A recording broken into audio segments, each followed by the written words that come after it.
여러분 안녕하십니까. 신문을 푸는 방송 아침의 매일경제입니다. 저는 이상훈이고요. 지금부터 깊숙하면서 흥미로운 뉴스를 여러분께 상세히 전해드리겠습니다. 먼저 일면 기사부터 출발합니다. 매일경제 일면입니다. 기사가 이쪽에 자리 잡고 있습니다.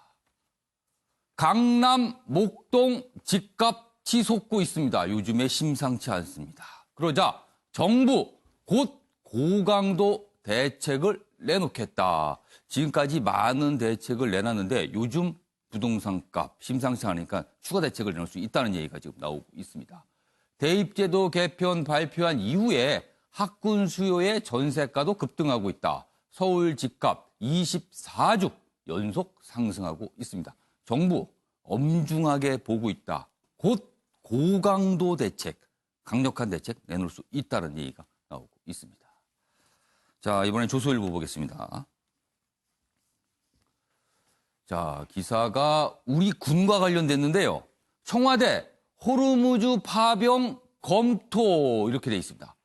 호르무즈 해협은 중동에 있습니다. 굉장히 중요한 백길이죠. 길목입니다. 그런데 얼마 전에 미국이요. 우리 보고 이쪽에 좀 군을 파견해달라는 취지로 요청이 있었거든요. 그거에 대한 검토가 되겠군요. 청해부대 본격 투입하기 전에 장교 파견 등 단계적 참여가 거론되고 있다. 그렇다면 이게 해외 파병이 되는 겁니다. 자, 다음은 동아일보 보겠습니다. 4+1 선거법 강행 처리 예고했다. 충돌은 초읽기다. 여기서 말하는 충돌은요. 지금 이 4+1에 들어가자는 정당이 자유한국당입니다. 그럼 자유한국당과 나머지 정당들의 충돌이다. 이렇게 되겠습니다. 이르면 오늘 선거법 합의안을 본회의에 상정할 수 있다. 어제 밤늦게까지 4+1 협상이 있었지만요. 아직 뭐 뾰족하게 타결이 나왔다는 소식은 안 들리고 있습니다. 한국당 불참에 여야 3당 타협은 불발됐습니다. 예산안도 혼란 속에 처리가 됐죠? 이 선거법 역시 비슷한 모습이 나올 수도 있겠습니다. 자, 마지막으로 세계일보 확인해 보겠습니다. 북한 외무성, 우리 갈 길 결심 내렸다. 우리 갈 길 결심 내렸다. 그럼 무엇을 하겠다는 건가요, 그럼요? 미국 주도의 유엔 안보리 회의가 열렸는데 이 회의에서 거론된 내용들에서 반발하고 있는 겁니다. 미국 쪽에서는 북한에 대해서 좀 약간 경고성 발언들을 했거든요. 더 이상 잃을 것 없다 재차 강조했고요. 미국은 앞서서 안보리에서 북한의 대륙간 탄도미사일 위협을 경고했습니다. 결심 내렸다. 연말입니다. 지금 북한이 설정한 시한 다 되고 있는데요. 걱정됩니다. 지금 무슨 일이 있을까. 자, 지금까지 일명기사 짚어봤고요. 오늘 네 분 패널 나오셨는데요. 한 분씩 소개해드리겠습니다. 먼저 윤경호 매일경제 논설위원 자리하셨고요. 김관옥 계명대 교수, 주원규 삼육대 교수, 그리고 이수희 변호사 나오셨습니다. 안녕하세요. 안녕하세요.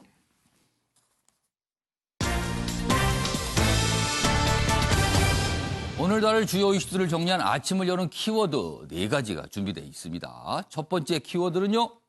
도로 바른정당. 어제 새로운 정당의 이름이 공개가 됐는데요. 그 이후에 이런 얘기도 좀 분석에 섞여 있습니다. 그다음 키워드는 국회의장의 아들. 아버지의 지역구에서 출마한다. 이런 얘기 나오고 있잖아요. 그런데 지금 여러 가지 좀 뒷말일까요? 논란일까요? 이런 얘기가 나오고 있어요. 유죄받은 1.3초. 굉장히 관심을 모았던 판결이 확정이 됐는데 판결 뒤에도 또 논란입니다. 마지막 키워드는요. 12.12 날, 어제 12.12였죠? 오찬을 했는데 참 그 모습, 많은 분들에게 많은 생각을 하게 하는 그 모습이 또 포착이 됐습니다. 자, 이렇게 4가지 키워드로 오늘 내용 정리했고요. 첫 번째 이슈는요. 새로운 당 이름이 어제 등장했는데 바로 새로운 보수당. 새로운 보수당. 그러니까 새롭다는 게 어떤 당을 설명한 게 아니고요. 당 이름이 새로운 보수당입니다. 그 얘기 좀 해보겠습니다. 변혁 신당 이름은 새로운 보수당. 변혁은요. 바른미래당 비당권파 또는 탈당파라고도 할 수 있습니다. 지금 탈당이 말만 안 했지 사실상 나갔습니다. 그래서 변혁이란 단체를 그동안 유지해 왔는데 신당을 만든 이름이 새로운 보수당입니다. 당명에 보수를 못 박은 건 최초입니다. 우리나라 정당 역사에 보수당이라는 이름이 들어간 게 처음이다라는 거죠. 외국에 보면 영국에 뭐 보수당 이름이 있죠. 외국에는 많이 있습니다. 그런데 우리나라는 보수를 딱 이름에 박은 건 처음이다라는 거죠. 자, 하태경 의원은 지금 요 신당 요런 거 창당 준비 위원장을 맡고 있죠. 청년과 중도를 아우르는 새 보수다. 그래서 새로운 보수당, 약칭은 새 보수당이다. 이렇게 설명을 하고 있어요. 그런데 안철수계 당 이름에 이념을 박은 거는 이거는 구시대적이다. 이렇게 나옵니다. 근데 이게 단순히 이 구시대적이다라고 이제 비판이 나오지만요. 또 한 축에서 안철수계 생각은 뭐냐면 사실 안철수 전 대표 하면은 그동안 뭐 극중주의 뭐 이런 걸 얘기했어요. 그 중도다. 약간 좀 진보에 가까운 중도다. 뭐 이런 평가잖아요. 그러면은 보수하고는 약간 결이 다른 겁니다. 그래서 반발이 좀 있나 봅니다. 다음 기사 또 있습니다. 보시죠. 변혁, 신당명, 새로운 보수당, 안철수계, 중도 확장 막아 이렇게 비판 나옵니다. 역시 이제 중도, 왜 중도란 이름을 안 넣느냐 또는 왜 굳이 보수란 이름을 집어넣느냐.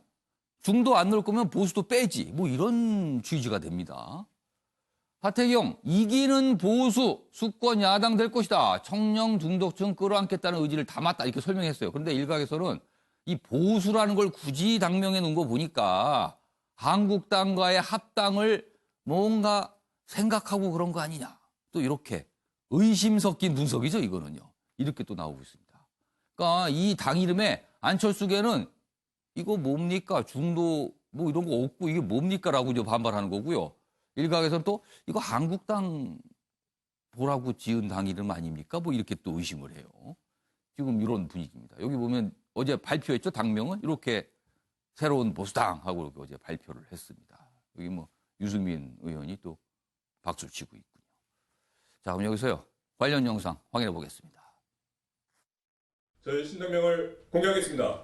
하나, 둘, 셋! 방금 표현한 우리 당 이름은 새로운 보수당입니다. 그동안 써왔던 변화와 혁신을 살려서 변화와 혁신을 통한 새로운 보수당. 당명은 새로운 보수당이고요.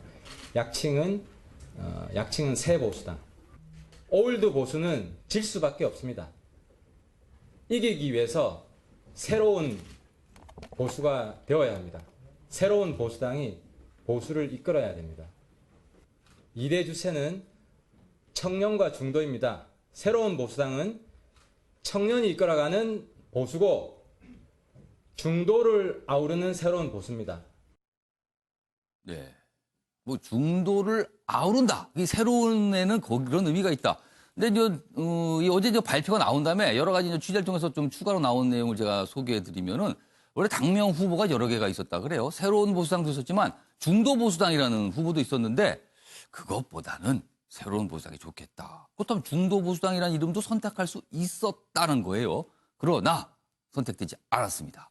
자, 윤경호 의원이 보수라는 이름을 굳이 당명에 집어넣은 건 어떤 이유가 있을까요? 지금 저렇게 설명이 있는데 그 설명 이상의 뭔가 또 있을 것 같기도 합니다. 그럴 겁니다. 정치적인 스펙트럼으로 따지면 진보와 보수가 양쪽에 하나씩 있겠죠. 그걸 좌와 우로 굳이 표현하자면 중도라는 개념이 거기엔 들어갈 수 있겠죠. 다시 말하면 중도라는 개념은 지금 우리 김관학 교수님께서 설명을 더 해주시겠지만 정치학 교과서에 나오는 걸로 따지자면 이념의 한 축을 갖기에는 어찌 보면 편의적인 표현인 거죠.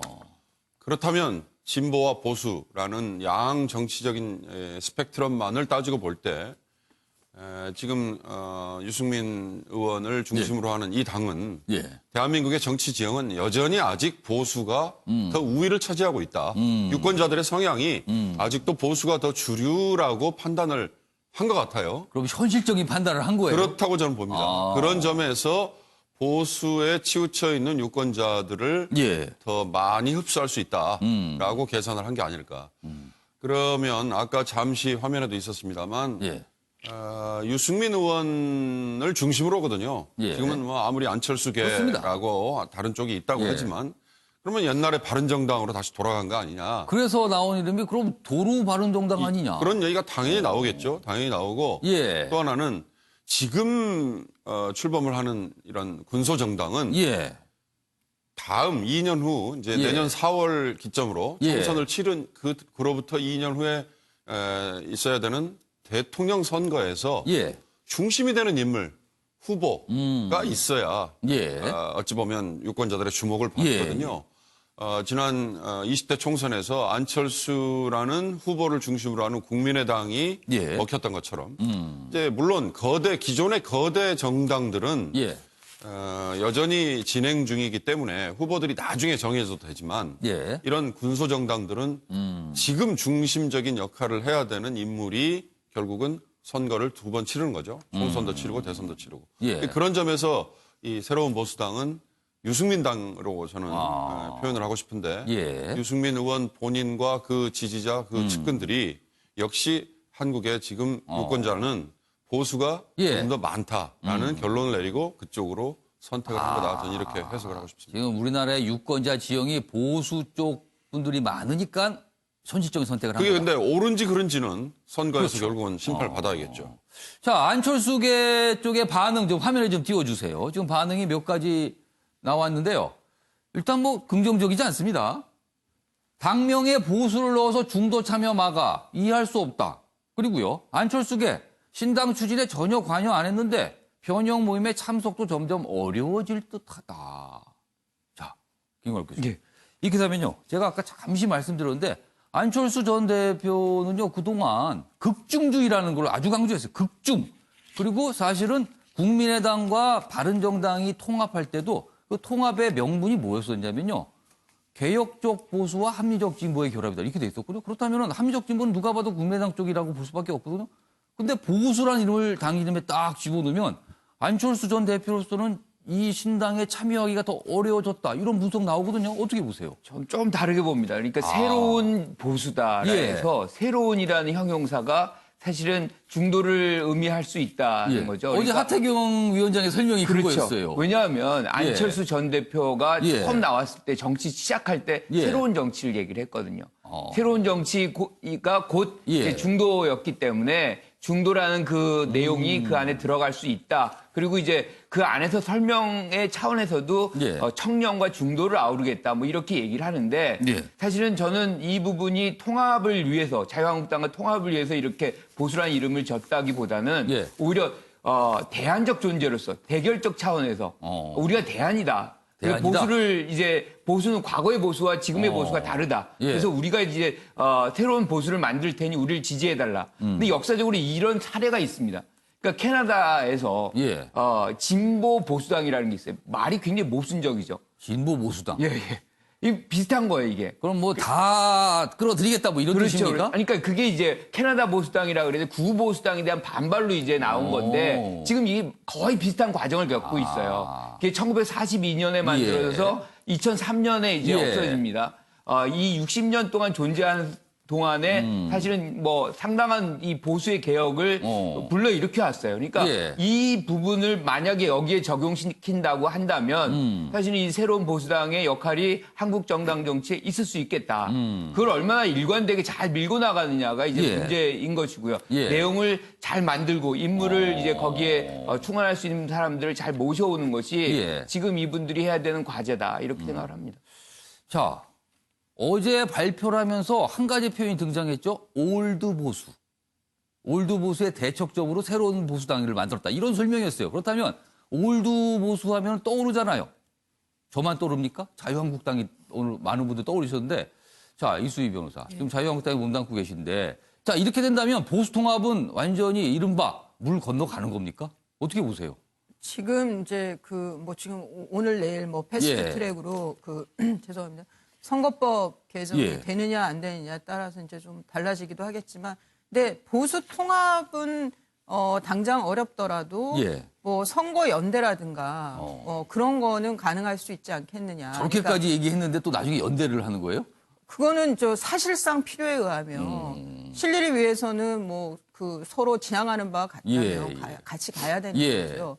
근데 이제 지금 연동형 비례제가 만일 이제 통과가 된다라고 예. 하면 그게 뭐 연동형 비율이 어떻게 될지 모르겠어요. 뭐 30%가 될지 정말 예. 정의당이 원하는 대로 50%가 예. 될지 모르겠는데 예. 만약 50%까지 간다라고 하면은 보수 쪽에서 그 정당 지지율을 좀 가져갈 당이 또 필요한 거예요. 그걸 뭐 이제 여의도에서는 위성 정당이라고 또 얘기들을 큰 해요. 정당이 있고 좀 작은 정당이 있는데 큰 틀에서 이 지향하는 바는 비슷하다면 예. 뭔가 비례대표 의석을 가져가는 게 좀 더 전체 진영으로 봤을 때 낫다. 뭐 이런 판단입니까? 그거? 예, 뭐 그런 것도 지금 여러 안 중에 하나예요. 그러면은 지금 이제 그러니까 유승민 의원이 이제 예. 생각하는 예. 지금 새로운 보수당의 살아갈 길은 예. 하나는 이제 보수 유권자들을 확실하게 예. 보수 유권자들을 타깃으로 하는 거죠. 우리는 보수다. 우리 당은 보수당이니까 예. 그 보수 유권자들께서 그거는 의심하지 말아달라. 그러면서 이제 대구에서 출마를 얘기를 했어요. 제가 뭐 몇 달 전까지 얘기 듣기로는 차기 총선에서 유승민 의원이 저 수도권에서 나올 거다는 얘기가 더 많았었는데 예. 대구에서 계속 나오겠다라고 출마하겠다고 하는 거 봐서는 예. 그쪽에 이제 더 생각이 깊은 것 같습니다. 예. 근데 이제 우리가 또 생각해 보면 중도라는 게 예.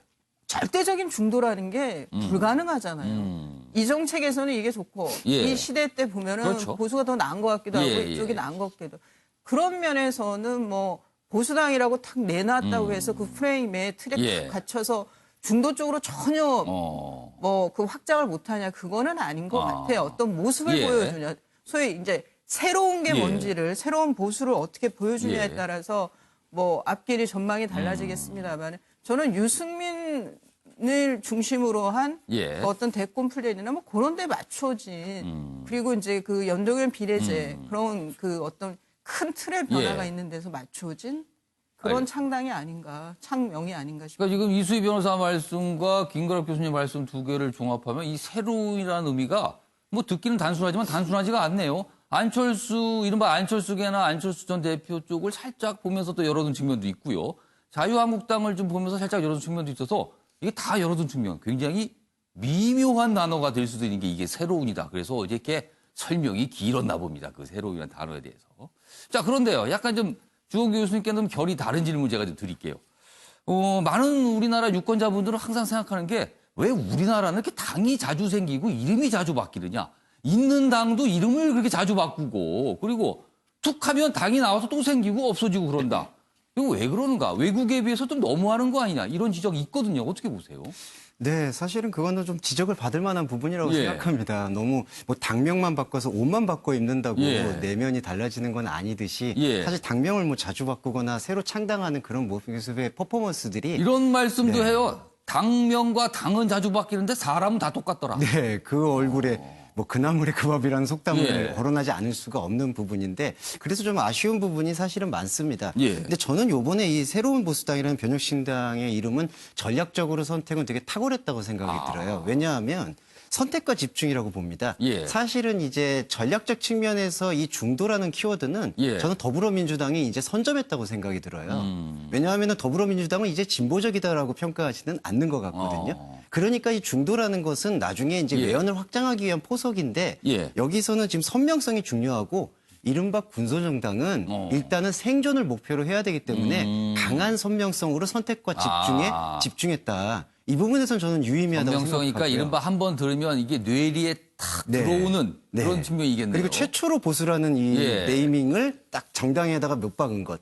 그리고 스펙트럼은 다르지만 예. 진보신당이라고 예전에 예. 그리고 통합진보당이라고 진보라는 네이밍을 갖고 이제 출발했던 정당들이 있습니다. 근데 진보신당의 예를 보면 예. 그래도 유의미한 생존을 지금 정의당으로 계속해서 하고 있다라는 예. 점에서 제가 봤을 때는 구소정당은 좀 표현이 그렇지만 내일이 없기 때문에 지금에는 하나의 어떤 키워드에 집중하는 것.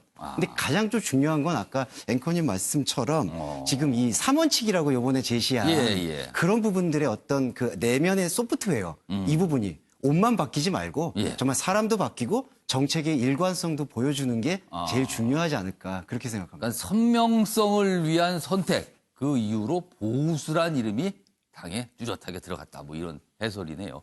어제 설명 과정에도 그런 선명성 부분의 설명도 있기도 했습니다만 참 설명이 길어졌어요. 사실 왜 이런 당 이름인가에 대해서 그만큼 고민이 또 많았다는 뜻으로 해석도 됩니다.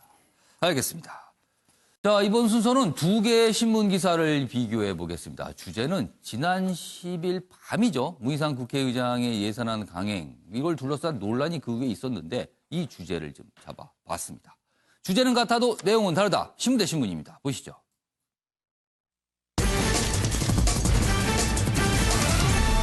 오늘 신문 대 신문, 조선일보와 한국일보가 나란히 올라가 있습니다. 먼저 조선일보는요, 공천거래설 돌더니 아들 출마 이렇게 돼 있습니다. 일단 내용상으로 보면 약간 좀 비판적이죠. 그러니까 문희상 국회의장과 관련된 똑같은 내용인데 이렇게 돼 있고요. 한국일보는 꼼수 탓인데 아들 공천 공격. 이 꼼수? 이거 누구의 꼼수 탓일까요? 그래서 이렇게 좀 기사가 돼 있어서 약간 결이 다릅니다. 그럼 내용 먼저 조선일보부터 기사 보겠습니다. 예산 공천 거래설 돌더니 문희상 아들 출마한다. 어디로냐면요. 문희상 국회의장의 지역구인 의정부 갑입니다. 그러니까 아버지의 지역구로 출마한다는 거죠. 왜냐하면 문희상 국회의장이 국회의장 정도 하면 통상적으로는 다음번 총선에 출마하지 않는다. 뭐 이런 얘기, 이런 관행처럼 좀 돼 있었어요. 그러니까 거기가 비계되잖아요. 그런데 아들이 출마한다. 그리고 거기서 지금 약간 부위원장인가요? 이런 걸 또 맡고 있기도 합니다. 자, 내용 보겠습니다. 지역구 세습, 당의 보은 논란에도 문희상 국회의장의 아들 피하지 않겠다. 그런 비난 피하지 않겠다. 나는 당당하다. 내가 선택한 길이다. 뭐 이렇게 입장을 좀 내놨습니다. 언론 인터뷰를 통해서. 현재 의정부갑 상임위원장. 출마 땐 신인 가산점까지 받아 뭐 유리하다 이렇게 돼 있습니다. 여기 보면 일단 요 상임위원장이 아니죠. 상임부위원장입니다. 여기 제목이 잘못됐네요. 상임부위원장을 맡고 있습니다. 여기 보면 이 아들의 설명이 있어요. 여기 그 부분입니다. 여기 좀 잡아주세요. 이게 언론 인터뷰 통해서 이런 입장을 밝힌 거예요. 변호사의 아버지 아들이 변호사가 됐다고 의사의 아들이 의사가 됐다고 해서 세습이라고 비판하지는 않는다. 그런데 왜 나는 비판을 하냐 뭐 이런 취지입니다. 지금. 아버지는 평소 내가 정치하는 것을 만류했고 정치적으로 어떤 도움도 줄 수 없다는 점을 분명히 했다. 아버지가 공격을 받는 것은 억울하다. 이렇게 있습니다. 그러나 자유한국당은 문 의장이 아들을 국회의원으로 만들기 위해 예산안 통과를 밀어붙인 것이다. 뭐 이런 주장을 하고 있습니다. 그래서 이거 세습이다. 뭐 아들 공천이다. 막 이런 비판을 좀 하고 있는 거죠. 이게 보기에 따라서 여러 각도로 보일 수 있습니다. 자, 다음 기사 보겠습니다. 이쪽에 있습니다.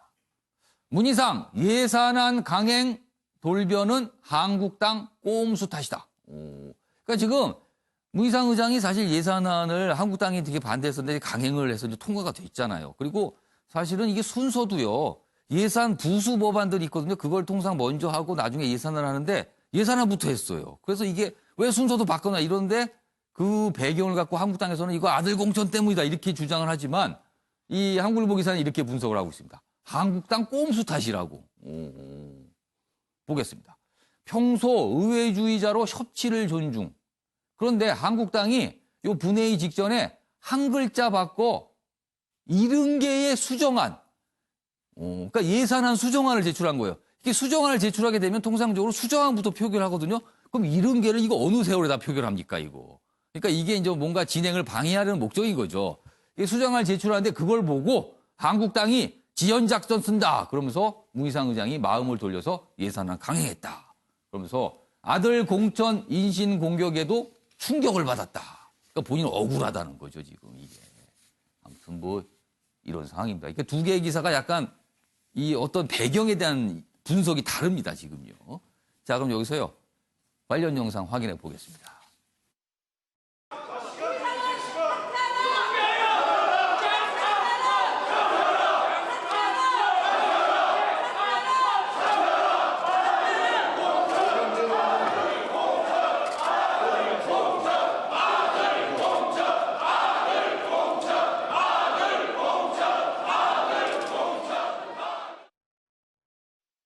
지난 10일 예산안이 통과된 저 밤 모습인데요. 저렇게 아들 공천 그리고 그게 뭐 공천 세수 막 이런 비판이 나오면서 이 논란이 좀 시작이 됐거든요. 근데 이제 두 개의 기사 보셨는데 약간 다른 각도에서 분석을 좀 하고 있습니다.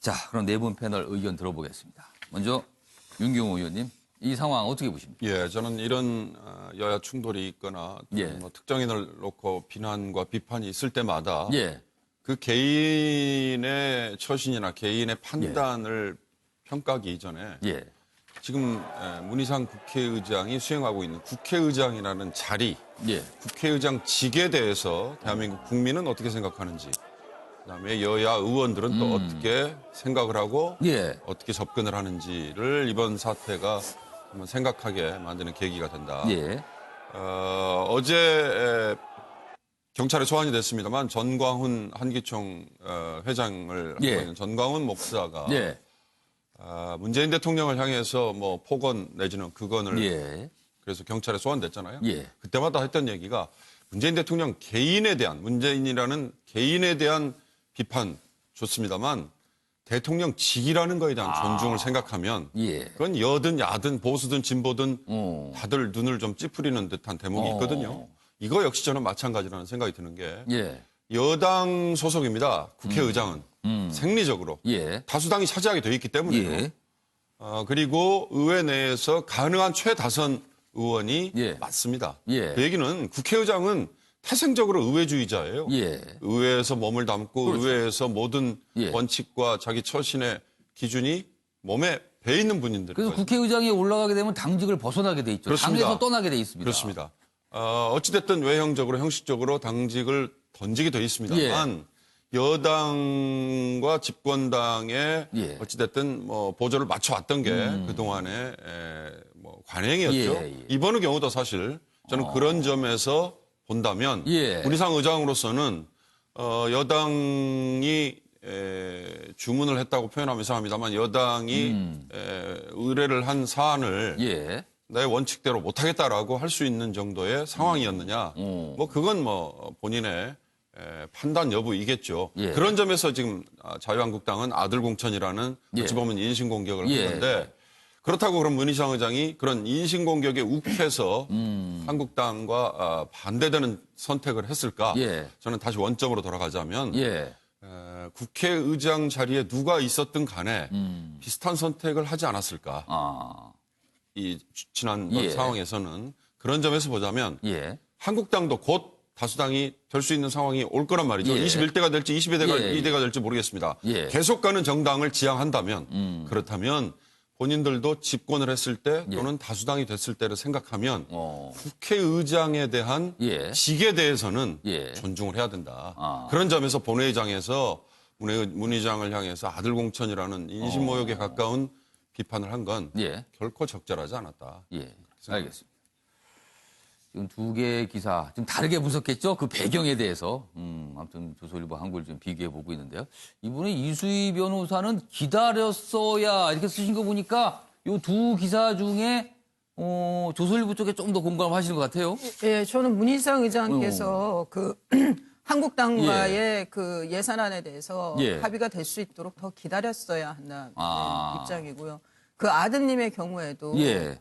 뭐 본인은 억울할지 모르고 본인에겐 역차별로 받아들일지 몰라도 예. 현재 그 국회의장인 아버지를 두고 있는 상황에서 차기 총선에 출마한다는 거는 부적절한 것 같아요. 그것도 기다렸어야 한다. 그리고 자기의 성과를 가지고 뭐 그 아버지 지역구가 아닌 다른 데든 아니면 거기가 본인이 사는 예. 터전이니까 예. 자기의 성과를 가지고 이제 승부를 봤어야 하는데 두 경우 다 더 기다렸어야 한다는 입장이에요. 근데 저는 이제 예산안과 관련해서 예.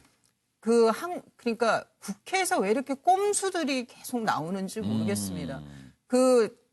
저 교섭단체 대표들과 협의를 해야 함에도 불구하고 그렇죠. 국회법상 4+1 협의체라는 예.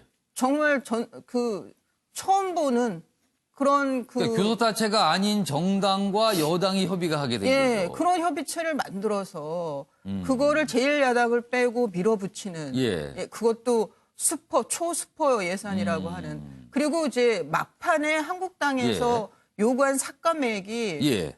제 기억에 지금 4천억 정도 차이가 났어요. 그러니까 그 4+1 협의체에서 예. 요건 1조 6천억하고 뭐 그 좀 거기서 한 4천억 정도는 더 삭감을 하자는 그러니까 그 차이가 그렇게 크지 않았었는데 예. 그걸 그렇게까지 이제 밀어붙였어야 하느냐.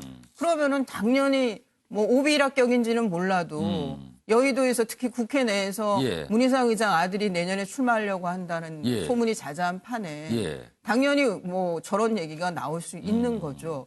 뭐 국회의장 입장에서는 모욕스러울 수 있지만 예. 그런 걸 또 그 자초했다고 할까요? 그리고 저는 다른 거보다 지금 또 뭐 다른 얘기 꺼내 죄송합니다. 예. 정세균 의장의 뭐 총리설 얘기도 예, 나오고 예. 하는데 좀 국회가 삼권분리 원칙에 입각해서 행정부를 좀 제대로 견제를 해줬으면 좋겠습니다. 왜 갈수록 이렇게 청와대에 예. 종속되는 모습들이 계속 나오고 여당에 이렇게 저는 국회의 권위는 예. 국회의장이 제일 먼저 찾아줘야 되고 국회의원들도 같이 맞춰줘야 되는 거지만 저는 의회의 권위와 예. 신뢰가 무너지는 게 참 안타깝습니다. 알겠습니다. 그러니까 예산안 통과와 이른바 이제 공천 세습이란 이런 비판 주장이 같이 맞물리게 된 거는 사실 문희상 국회의장의 아들이 정치를 하겠다 이런 의사를 밝혔기 때문에 그런 거거든요. 근데 사실은 뭐 아버지가 정치를 했다고 아들이 정치를 하지 말라는 법은 없습니다. 그런데 이제 통상적으로는 보면은 아버지가 정치를 했지만 현역에서 떠나서 어느 기간이 지난 다음에 아들이 오거나 이런 경우가 사실 많은데 현역인 아버지를 두고 바로 아들이 들어오니까 이런 게 같이 휘말려서 오해도 날 수도 있고 억울할 수도 있습니다. 사실 당사자는. 아니면 진짜 이쪽 주장하는 말대로 이게 의심스럽다고 또 주장이 나오니까요. 이런 논란이 지금 휩싸이는 게 아닌가 싶기도 합니다. 지금 상황이 좀 그렇습니다. 지금요. 자, 이번에는 김구학 교수님. 예, 저는 한국일보의 분석이 조금 더 동의를 그러니까 하는데요. 한국당에 아까 여기 꼼수라고 묘사가 돼 있었는데. 꼼수 탓이다. 그러니까 지연 작전 탓이다라고 생각을 해요. 우리가 이 얘기를 예. 하기 전에 예. 일단 세습 정치의 프레임을 여기다가 적용을 해서 우리가 이걸로 모든 얘기를 하면 예. 조금 왜곡이 된다. 아, 우리가 지금 예산안 통과 법정 시한이 그렇습니다. 12월 2일 24시까지입니다. 지나버렸습니다. 이미 지나버렸어요. 예. 이거는 입법기관인 국회 스스로가 법을 예. 안 지키고 있는 것인데 그걸 지킨 국회의장을 비난한다? 언제까지 기다려야 된다? 저는 거기에 동의할 수 없고요. 그리고 문제는 여기서 지금 70개 부수 법안을 올려요. 예. 그게 통상 먼저 토론을 하거든요. 예. 그런데 11일까지가 이제 정기국회 마감 예. 날이에요. 딱 4시간 남은 장면에서 예. 부수 법안 토론하면 그게 뭐 예산안 통과 또 안 시키겠다는 거거든요. 그렇죠. 그러니까 이게 불 보듯이 뻔한 거를 우리가 기다려야 된다. 그러면 언제까지? 그리고 또 이 국면이 뭐와 연동이 돼 있냐면 패스트트랙 법안들과도 연동이 돼 있어요. 그럼 예. 계속 밀려서 예. 패스트트랙이건 예산안이건 해를 넘긴다 그러면 국회는 뭐 식물국회고 예. 모든 게 마비되는 이 장면인데 예. 그러면 국회의장이 역할을 안 해야 되는 것인가? 그리고 거기다가 아들 세습 문제를 그러니까 예. 예컨대 아들은 이런 얘기를 하는 거예요. 예. 그러니까 내가 가서 당내 경선도 참여 못하느냐. 지금 경선이 없는 게 아니거든요. 그렇죠. 유리하겠죠. 아버지 이어서 나가니까 뭐 거기에 베이스가 뭐 워낙 많으니까. 예. 하지만 또 그게 장담을 할 수 있는 건 아니잖아요. 그걸 또 배제할 수 있는 것도 아닌 것이고. 예. 그런데 이거를 이제 의장이 업무를 한 것을 예. 곧 그것 때문이라고 얘기하는 것은 과학의 하나의 어떤 인신공격이다. 그리고 제일 중요한 건 아까 모두에 말씀드렸지만 사실 법적 기한은 지켜주셔야 됩니다.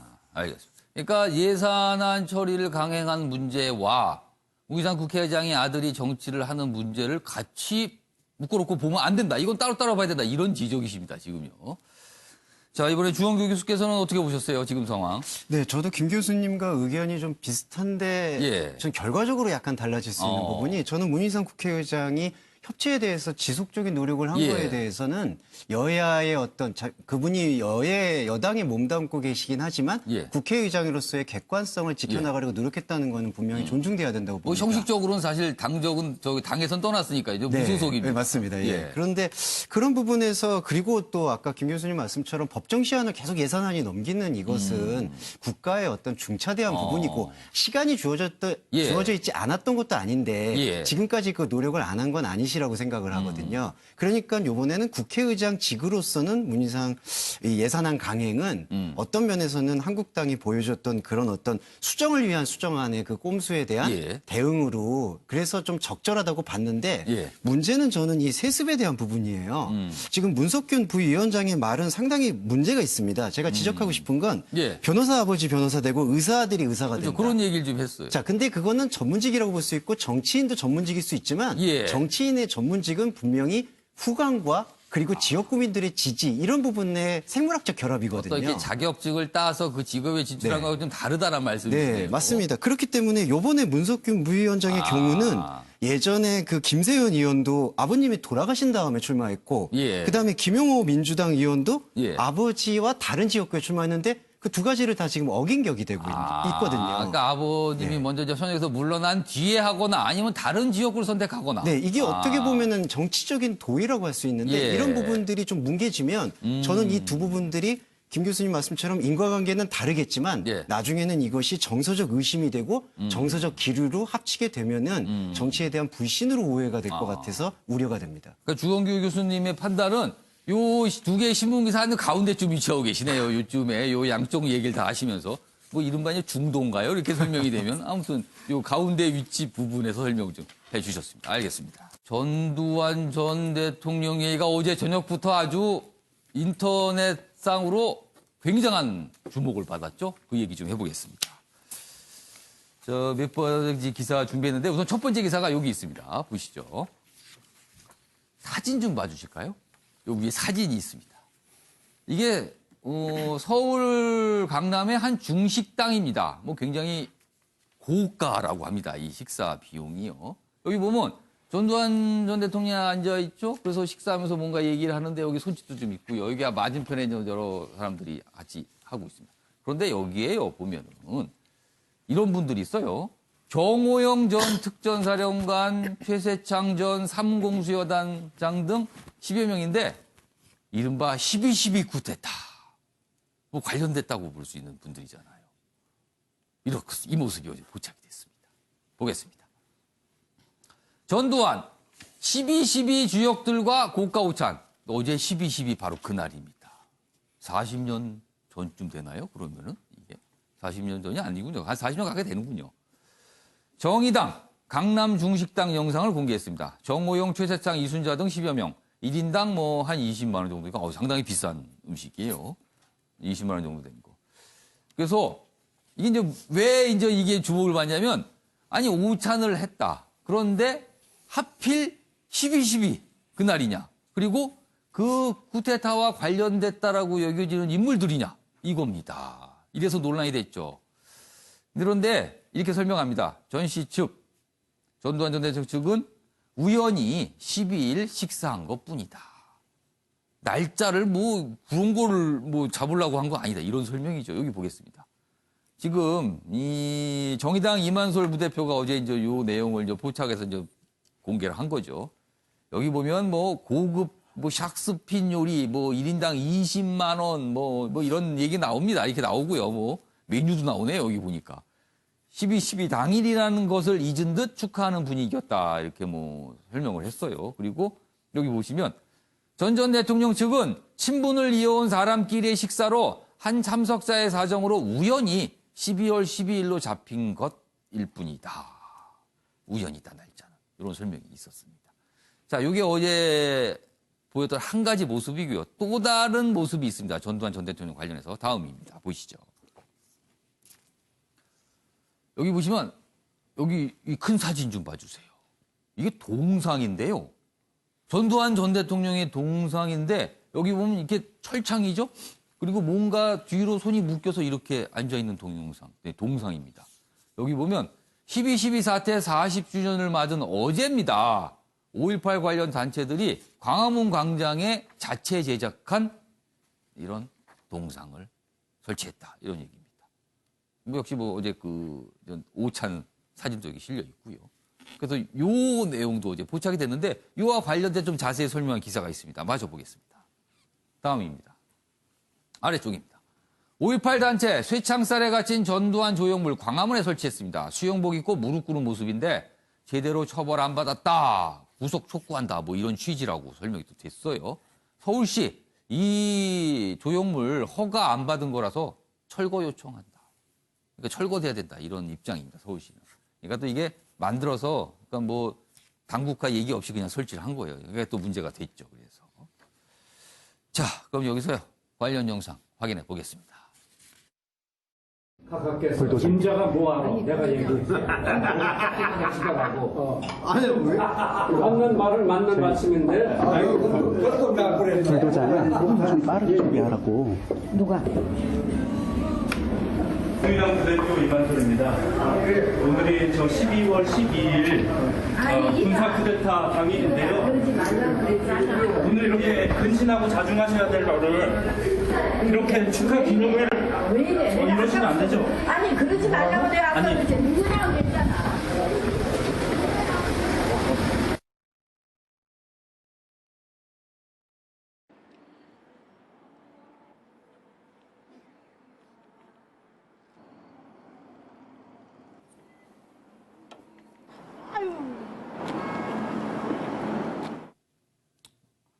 네.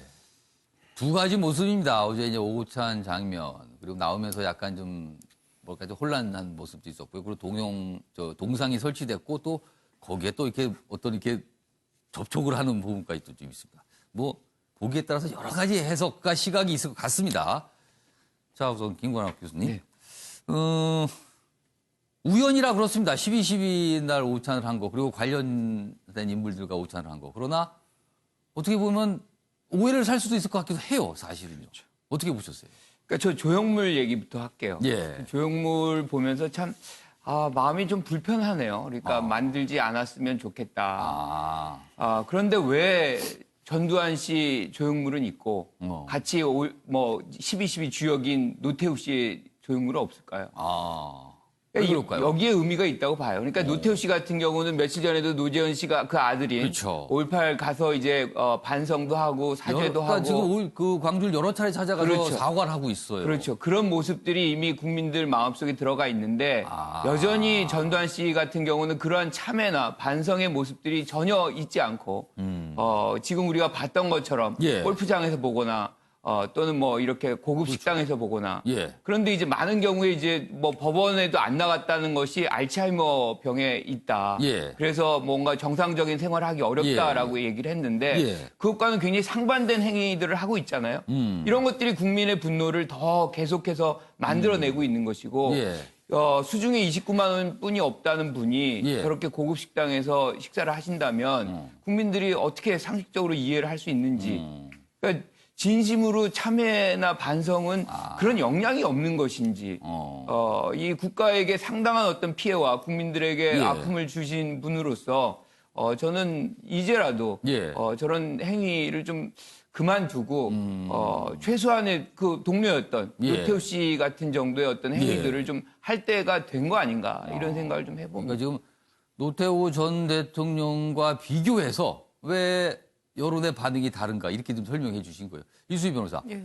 근데 어제 그 오찬을 하는 모습을 보면은 뭐 크게 이렇게 불편해 보나 그러지 않거든요. 근데 알츠하이머라고 얘기해서 좀 출석을 뭐 재판에 못 한다 이런 얘기도 있었는데 이거 재판 출석 관련해서 좀 영향을 주는 거 아닙니까? 저런 모습이 자꾸 공개되면요? 뭐 그 영향을 주기 위해서 계속 저 정의당의 누구시죠? 그 분이 이만솔 계속- 부대표. 예, 그 부대표 계속 저번에 이제- 골프장도 지금 정의당 쪽에서 저 얘기를 공개했었죠. 예, 그 노출을 시키는 것 같습니다. 예. 공개를 하는 것 같은데요. 그 알츠하이머가 이제 진단서가 허위일 리는 없는 거고 예. 알츠하이머 진단서를 제출했으니까 알츠하이머를 앓고 있는 거는 맞는데 예. 이제 그 소위 이제 치매라는 거잖아요. 예. 저게 그 간병 해보신 분들은 아시겠지만 이게 왔다 갔다 하잖아요. 24시간 내내 정말 전혀 뭐 지각 능력이라든가 이런 게 예. 없다 그러면 그건 거의 심신 상실 상태인 거고 그게 아니라 이제 그 어떤 때는 또 그 대화가 되다가 예.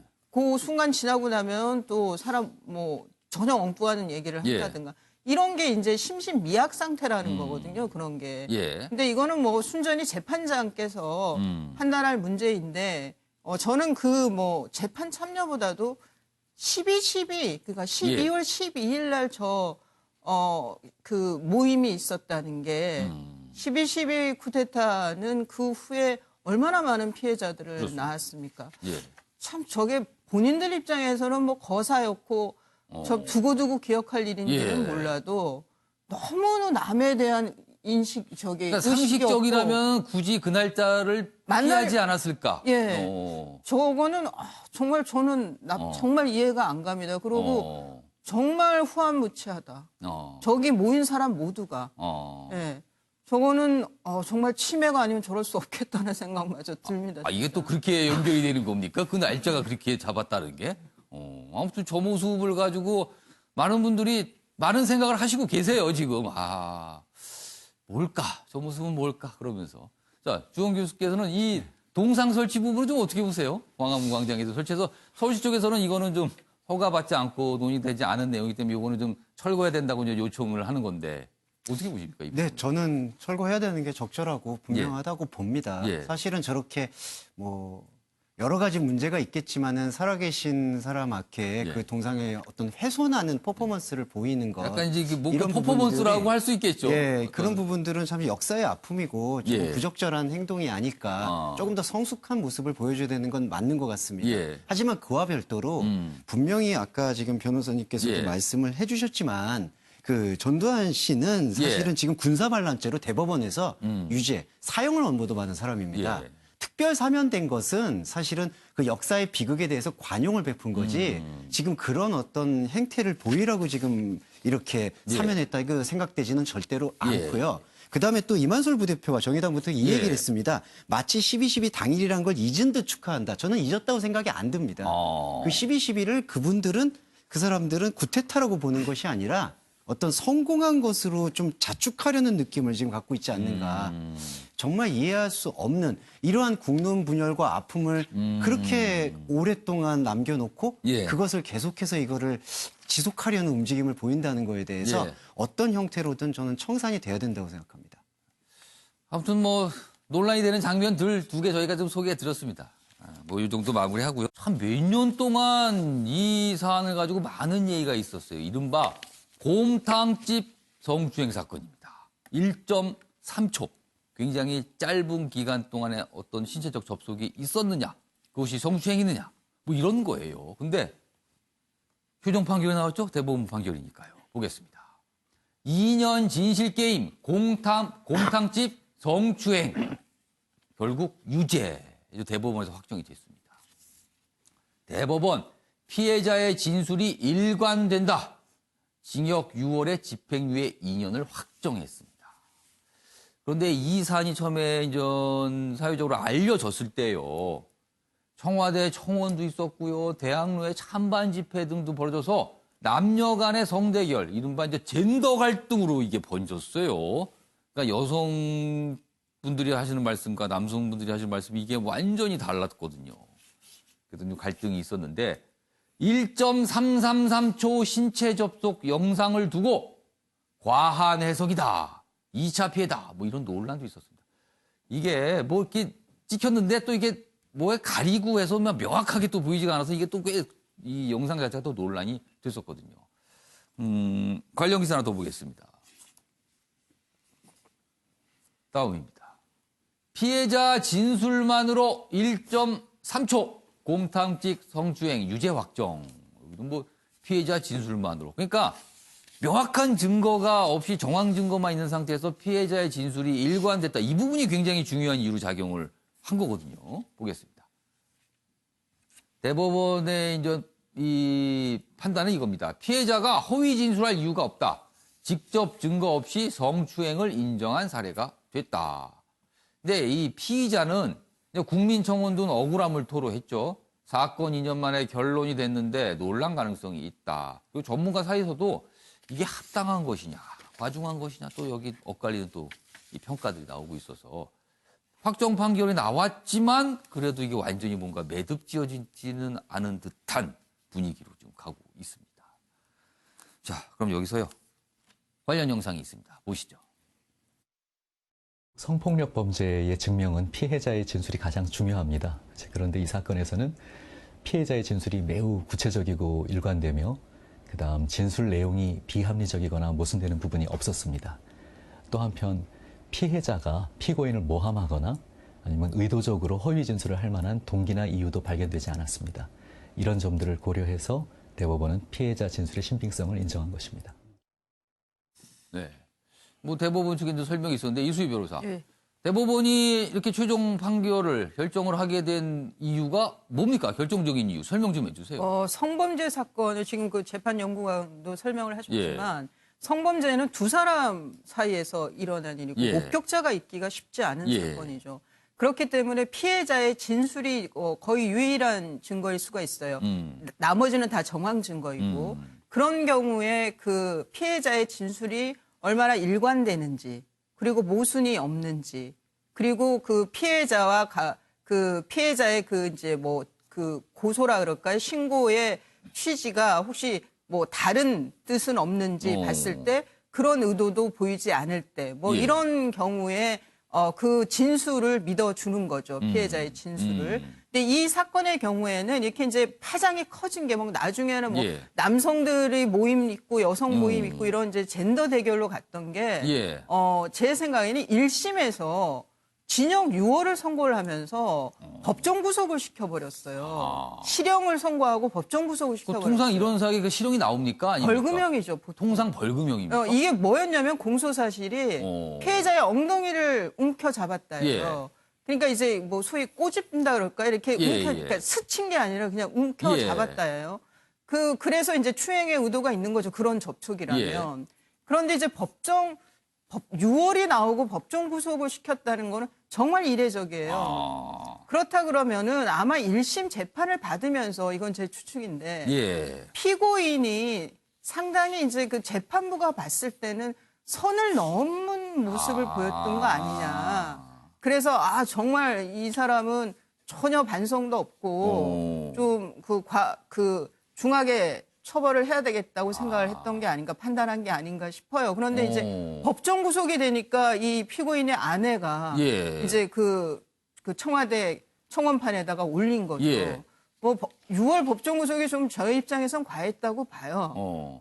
그러다 보니까 이게 이제 뭐 그것 때문에 저는 이제 촉발이 된 것 같은데 제가 이제 제 경험이지만 제 눈앞에서 정말 이런 추행을 본 적이 있어요. 지하철역 계단에서.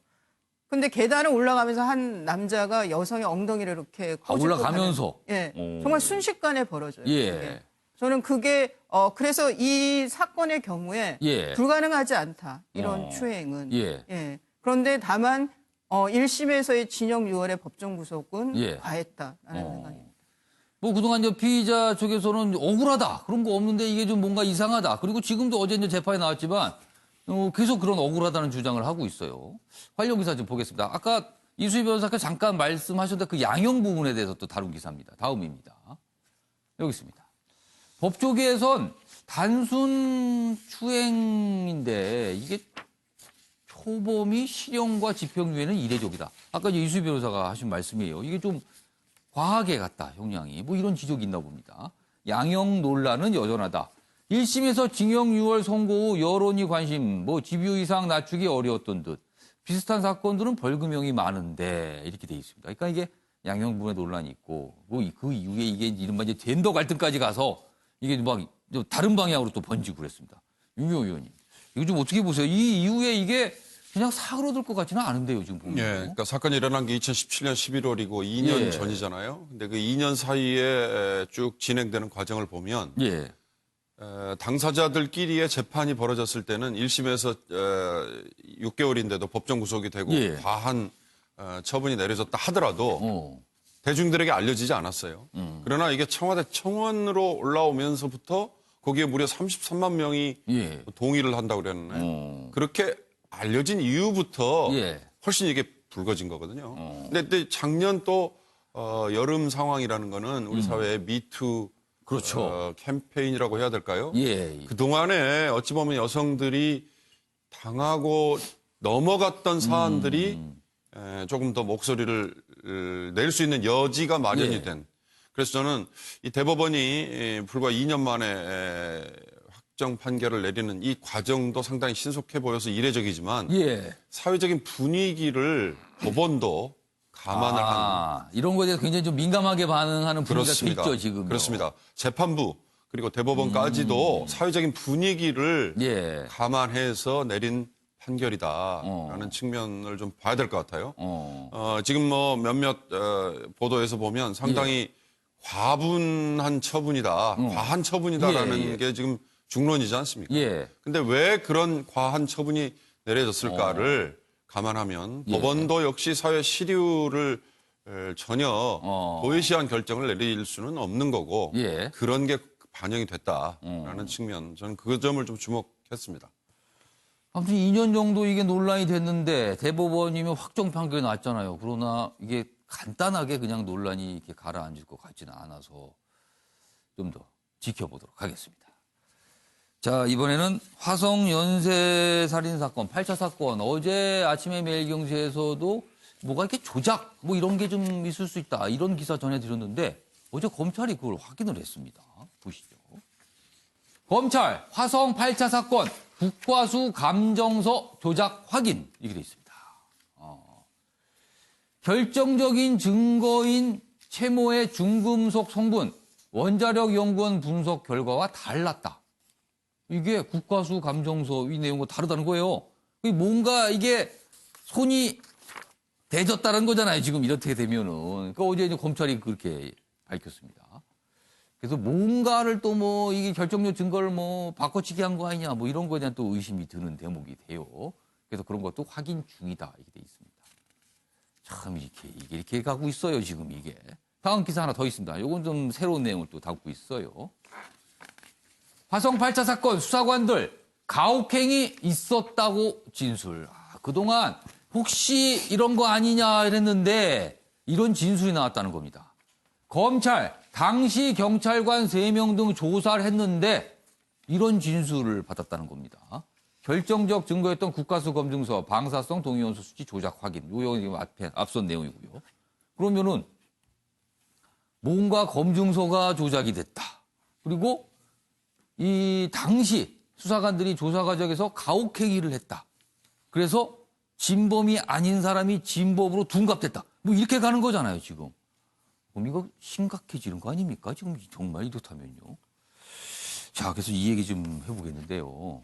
요거는 주홍 교수님한테 질문 좀 드릴까요? 네. 이 내용은 뭐 이렇게 지금 흘러가는데요. 근데 좀 곰곰이 생각해 보면 지금 당시에 경찰 수사와 뭐 이런 어떤 이 과학적 검증 과정에 문제가 있었다는 거잖아요. 근데 검찰 수사나 이런 조사는요, 검찰에서 지휘하는 거 아닙니까? 그럼 이거 어떻게 되는 거예요, 이게? 이 책임이 어떻게 되는 겁니까, 그러면?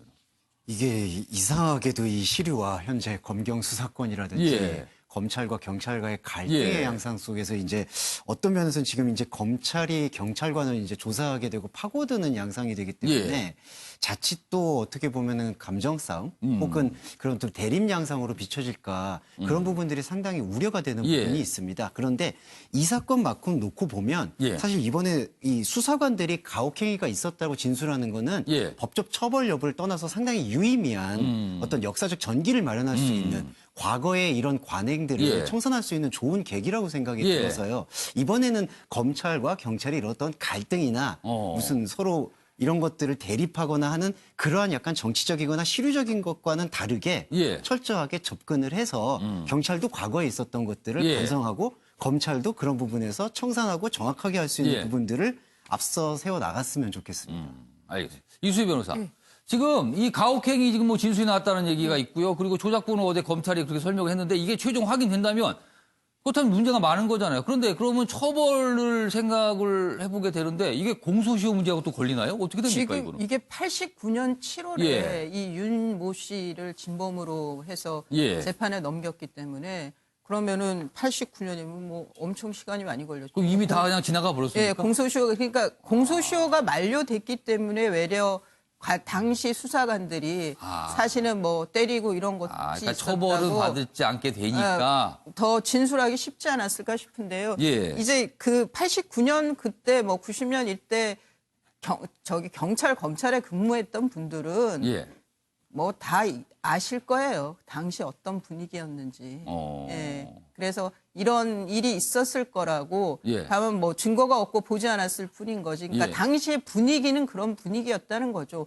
학교에서도 뭐 엄청나게 선생님들이 때리고 막 이런 선생님들이 있던 그런 시대 분위기를 생각해 보면 예. 그때 어떤 수사들이 벌어졌을지에 대해서는 좀 미뤄 짐작할 수 있을 것 같습니다. 그러니까 지금 저게 이제 저런 문제점이 발견되더라도 사실은 처벌부는 이미 공소시효 때문에 좀 지나갔지만 오히려 그것이 더 진실을 얘기할 수 있는 배경이 될 수도 있다는 건데. 이수희 변호사, 아까 잠깐 당시에 사실은 이런 문제점이 있는 수사였는데 그걸 지휘한 게 검찰이라고 볼 수 있는 거잖아요. 그럼 그건 근데 검찰이 다시 그걸 수사하고 있단 말이에요. 그러니까 이제 국가수 감정서가 애초에 조작이 된 상태로 검찰에 올라와서 예. 경찰에서 아예 조작한 거를 올려서 검찰에서 뭐 알아낼 수 없었다 뭐 이런 그러니까 서로 남 탓하기 이전에 예. 이렇게 이제 경찰의 수사 지휘를 검찰이 하게 하고 하는 것은 이런 선량한 그 피해자가 그러니까 그 생기지 않도록 하는 거잖아요. 그런 면에서 저는 뭐 경찰이 잘못했네, 검찰이 잘못했네, 서로 내 탓, 남 탓할 일은 아니다 싶어요. 뭐 검찰로서도 처음부터 뭐가 잘못된 게 올라온 걸로 이거 뭐 어떻게 하냐 뭐 이런 얘기도 할 수 있을 것 같습니다. 참 곳곳에 아쉬운 대목이 남는 이런 사안들입니다. 지금 보면 볼수록요. 자, 이번에 마지막 기사 될 것 같은데요. 신혼부부 관련 얘기가 좀 있습니다. 우리의 신혼부부들 어떤 삶을 살고 있는 건지요. 1억 빚으로 시작하는 신혼부부. 새 출발하는데 이제 빚부터 이제 짓고 시작을 하는 건답니다. 집 때문에 그렇겠죠. 그리고 10쌍 가운데 4쌍은 아이 없이 산다. 이거 아이가 없네요. 여기 보면 2018년 신혼부부 통계 결과 무자녀 부부가 그러니까 5년, 결혼 5년 미만이니까 진짜 신혼이라고 보잖아요. 그 무자녀 부부가 2017년보다 2.7%포인트 증가했다. 그러니까 갈수록 늘고 있는 거예요. 아기를 안 낳는 신혼부부가요. 그리고 뭐 한 쌍당 출생아 수도 당연히 줄고 있겠죠. 전문가들은 경제적 부담의 저출산 영향 뭐 이렇답니다. 여기 보시면 좀 더 설명이 돼 있어요. 이 두 가지 관계에 대해서 아랫부분이다. 집값과 전세값 급등하면서 결혼한 지 5년 이내의 신혼부부들이 1억에 가까운 빚을 짊어지고 결혼 생활을 시작합니다. 이거 다 갚아야 되는데요. 또 신혼부부 10쌍 중 4쌍은 아이가 없는 것으로 조사됐는데 전문가들은 빚으로 시작하는 신혼생활이 저출산에도 영향을 주고 있다. 이겁니다, 지금. 정부 알고 계십니까? 이 상황이요. 김건학 교수님. 네. 어떻게 보세요, 이거? 결국엔 뭐 저출산의 원인이 가장 우리가 갖는 어떤 두려움에서 출발하거든요. 예. 그러니까 그 두려움의 가장 큰 거는 주택비죠. 예. 뭐 우리가 결혼하면 어디가 살아야 되는지, 맨날 전셋집을 다니는지, 월세를 가야 되는지, 특히나 애를 낳으면 도대체 우리가 키울 수 있는 건지, 이런 것들이 실질적으로 너무 비용이 비싸기 때문에 국민들, 특히나 이제 신혼부부들이 결혼하려고 하는 사람들이 애도 안 낳고 예. 결혼 자체를 이제 자제하는 그런 경향성이 큰데 예. 결국엔 그것이 우리가 인구의 어떤 상승률을 막고 있어서 근본적으로 보면 경제에 부정적 영향을 준다고 봐야죠. 아이를 많이 낳는 사회 만들려면 이런 거부터 좀 해결해야 되는 거 아닐까 싶기도 합니다. 다음은 장혜선 아나운서가 전하는 이슈컷입니다. 보시죠.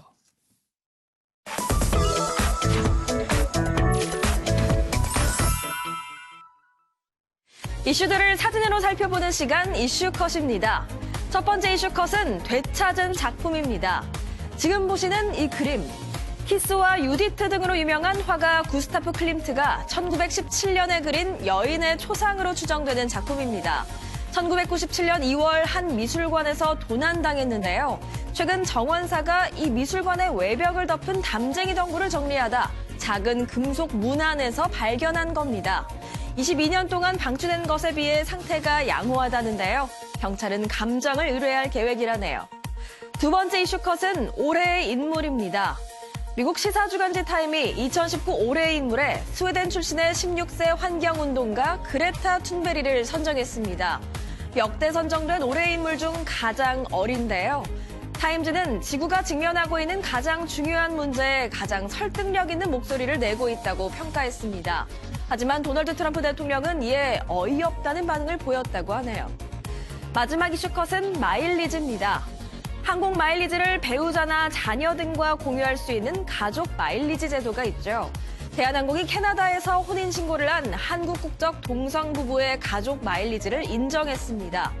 해외에서 발급받은 증명서라도 합법적으로 가족 관계만 증명하면 된다는데요. 하지만 해외에서 증명서를 발급받을 수 없다면 국내 동성 부부가 이 제도를 이용하기는 쉽지 않아 보입니다. 지금까지 이슈컷이었습니다. 네, 다음 주 월요일부터는 아침의 매일경제가 시간을 옮겨 아침 9시에 시작합니다. 더욱 풍성한 뉴스로 여러분을 찾아뵙겠습니다. 오늘은 여기까지입니다. 시청해주신 여러분 고맙습니다.